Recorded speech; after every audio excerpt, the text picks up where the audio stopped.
नमस्कार, आप देख रहे हैं न्यू इंडिया न्यूज नेटवर्क। मैं नेहा द्विवेदी आपके साथ। बिहार विधानसभा चुनाव अब ज्यादा दूर नहीं, महज कुछ महीने में चुनाव की तारीखों का ऐलान हो जाएगा।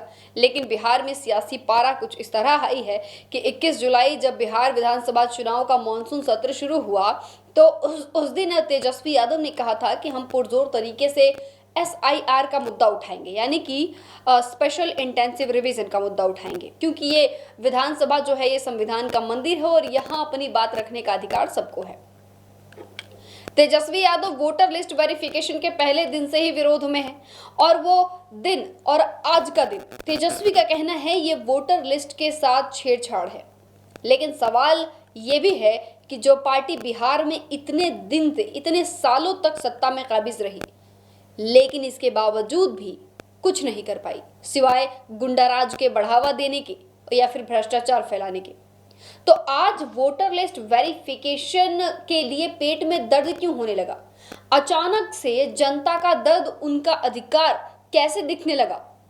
तेजस्वी यादव और उनके साथियों को कैसे जनता का भाव प्रेम दिखने लगा? वोटर वेरिफिकेशन के लिए वोट कट रहे हैं, ये कैसे दिखने लगा? कहते हैं ना कि जो बीती जो खुद पर तो कुछ ना आया समझ, मशवरे यूं तो हम औरों को दिया करते थे।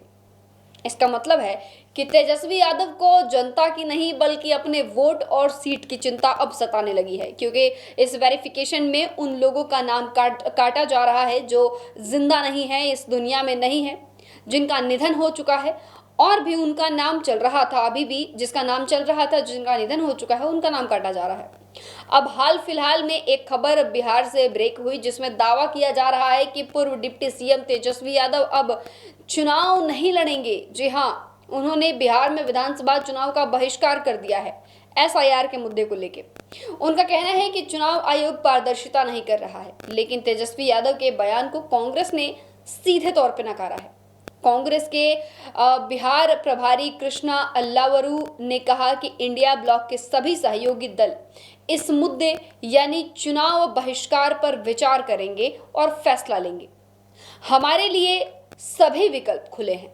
इस दौरान उन्होंने ये भी कहा कि तेजस्वी यादव का चुनाव बहिष्कार वाला बयान केवल चुनाव आयोग पर दबाव बनाने के लिए था और इस तरह से व्याख्या नहीं किया जाना चाहिए। तो अब सवाल ये है कि क्या तेजस्वी यादव चुनाव आयोग को ये घुड़की देके अपनी बात बनवाने में सक्षम है? इसका चुनाव आयोग पर क्या असर पड़ेगा, ये तो आने वाला अपडेट ही बताएगा। फिलहाल के लिए बिहार की सियासत में बस इतना ही।